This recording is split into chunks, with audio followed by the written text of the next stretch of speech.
It's the Brad and John Show. It is the Brad and John Show. Today's date is the 28th of January. This is the C block. And John, some people may be saying, why does he always give the date? Do I do that, John? Have you any idea?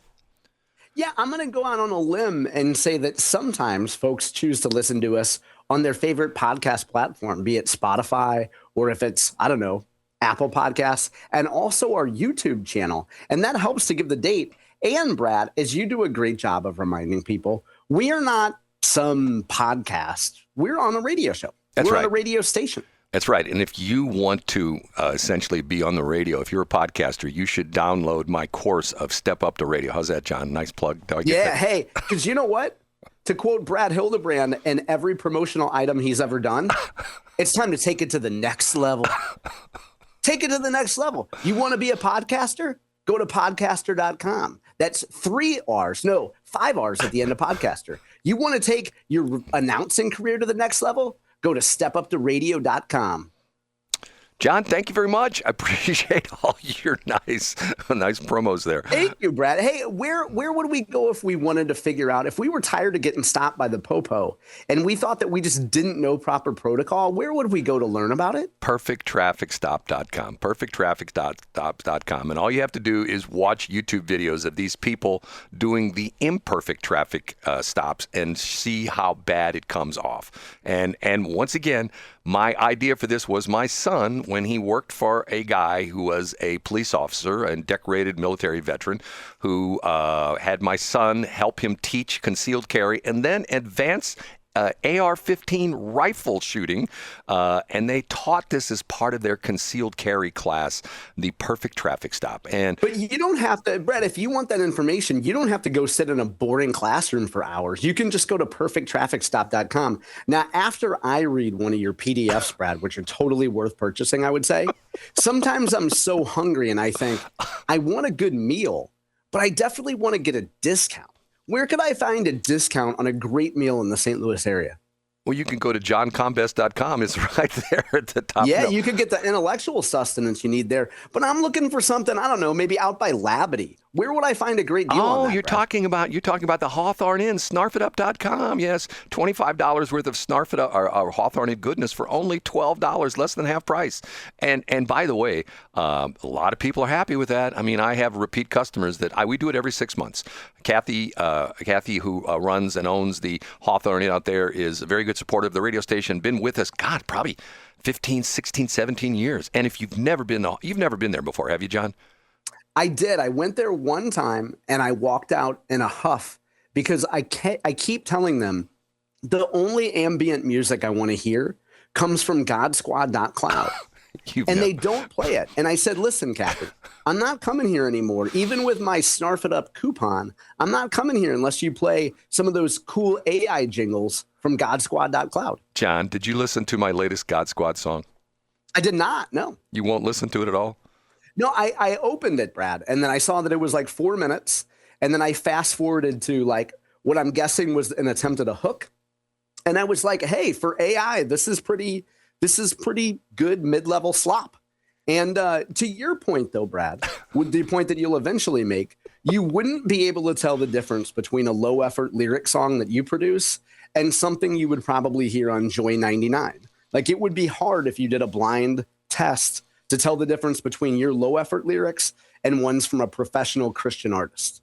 Well, what got me into this was the new Worship One radio station, where it's to the point where it's like, if I listen to that for 20 minutes, I would be worshiping my gun in my mouth. You know what I'm saying? Oh, yikes. But, Brad, would it be a Sig Sauer? Because we haven't talked about that this week. Are there any discharge problems with a Sig Sauer P320? You're making fun of me again. By the way, did you hear the latest come out about that this, and I'm not making fun of this guy, he's dead, Alex Pretti, whatever, is that he had a previous situation with up in Minneapolis where he had a confrontation with one of the ICE guys, and they apparently pushed him away and he fell down and he broke a rib. Did you hear this story? And I heard he had some sort of an incident. I didn't know he had fragile ribs, though. Yes, he broke a rib, and the next day he went out and bought that gun. So what does that tell you? I mean, that's what, he didn't buy the gun because I think I'm going to take up target practice shooting. He decided he wanted to be armed when he went up against these guys. And look, I'm not making any judgment on it. I've said before when the thing came out, we talked about this on Monday.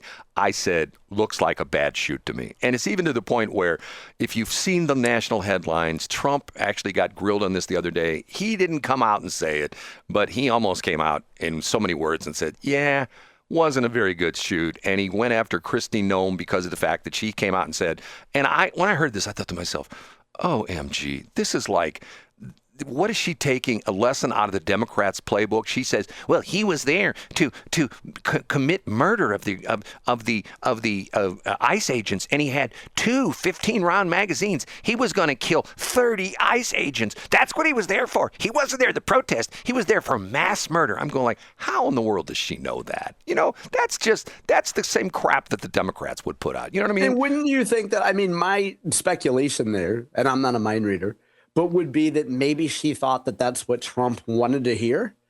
And then it turns out that it wasn't what he wanted to hear. I don't know. I can't speculate on her thoughts. John, I've said this before. It's my pendulum theory. Okay. And what's your pendulum theory? The pendulum theory. And how would you relate it to the Francis Howell School District?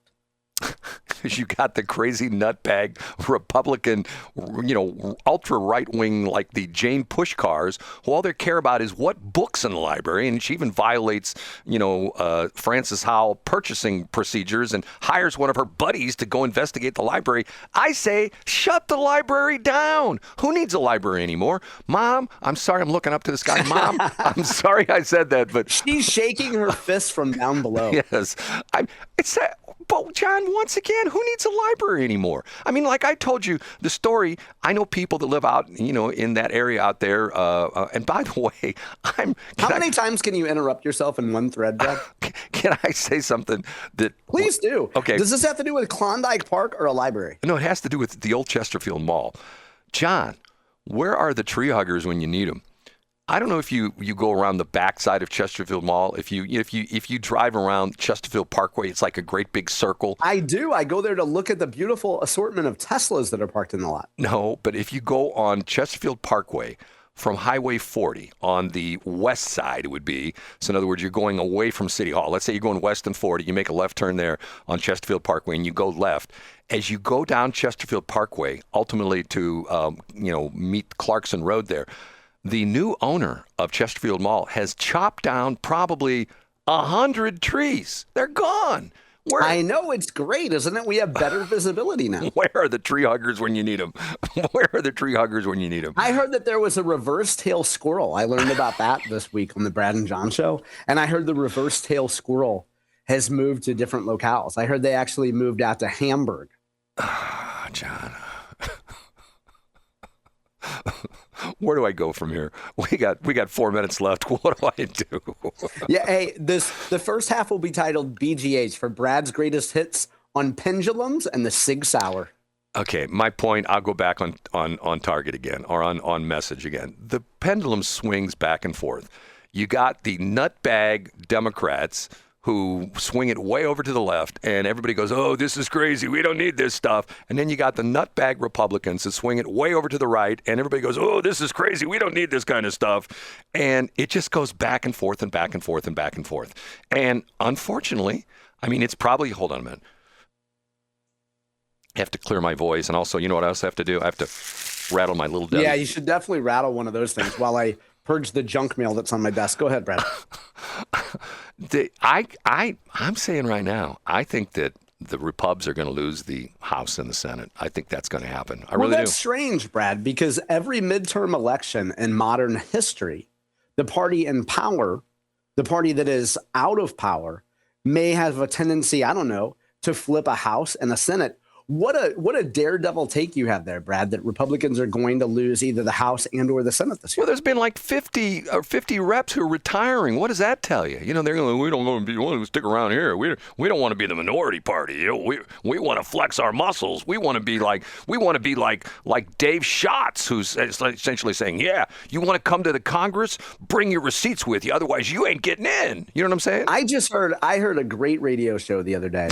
Was talking ours? About there was some old guy that was, I don't know, I think he's got like a little Debbie addiction or something. And he was pounding a Mountain Dew. And he was talking about how one day he drove around the day after a national tragedy. And he thought, I'm tired of people calling themselves Americans. I'm either going to label myself a Zionist or a Palestinian. No, that's what we need more of in the world. And that man's name was Brad Hildebrand. That's not what I said. I said I'm tired. It's not? Well, what did you say, Brad? I thought that's what you said. I'm tired of the Repubs and the Dems. Let's just all be Americans. And I'm an American. And honest to God, when people ask me nowadays, are you a Republican or Democrat? I'm neither. I'm an American. And they look at me and go, I bet they're blown away, Brad. And they say, wow, we haven't heard empty third-party rhetoric since Ross Perot. And he was a crazy old guy, too. But he actually had a checking account, and he didn't get mad when he went to the bank on a snow day, and they were closed. John, if I am in St. Charles County and someone says to me, are you Republican or Democrat? I say I'm an American. They go, you need to run for county executive. I go, you know what? I think you're right. They do. And then you say, wasn't there a poll that was done 8 months ago that has no relevance to the current situation? Yeah, and that was done Hold on, there's a Business Journal story that I haven't read about it. It was Tom Smith. I'm telling you, he's the polling expert. I mean, just yesterday when I was driving around St. Charles County, I saw 3 of his polling yard signs where you get out of your car and it's got the 3 people. It's got Jason Law, it's got Bill Eigel, it's got Steve Ellman, and there's a little thing. And what you do is it's like you do the 4 things and then you put a cross through it. So what you do is you just get out of your car and you just take, and he's got a Sharpie that's just hanging there by a pencil. I'd be like a string, and you just grab the Sharpie and you just put your strike through. Now, if you're the 5th one, you have to do the diagonal strike, and then somebody comes and starts a new little thing 5. And then what that's a good plan. And as part of, I think I was just drafting here, much like Brad Hildebrand, I just use AI for everything and don't fact check it. I said, what would Brad Hildebrand's platform be for St. Charles County Executive? And they said, replace physical education in St. Charles County schools. They said that every gymnasium would have a series of dead horses. And the kids would be given flogs, and all people did all day long was just beat dead horses. That sounds, you know what? But it would get sort of stinky in there after a while, wouldn't it, John?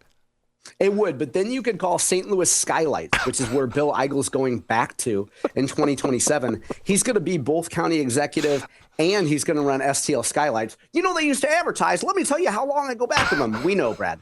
But St. Louis Skylights could build like an aeration system and skylights in every gym. John, you know what I'm going to do? I'm going to take this episode you and I did, this C Block. I'm going to send it to Rick and Tracy Ellis and see if I can get hired on their station. Maybe I might get some money out of them. What do you think? Either that, she could sell my house. I think so.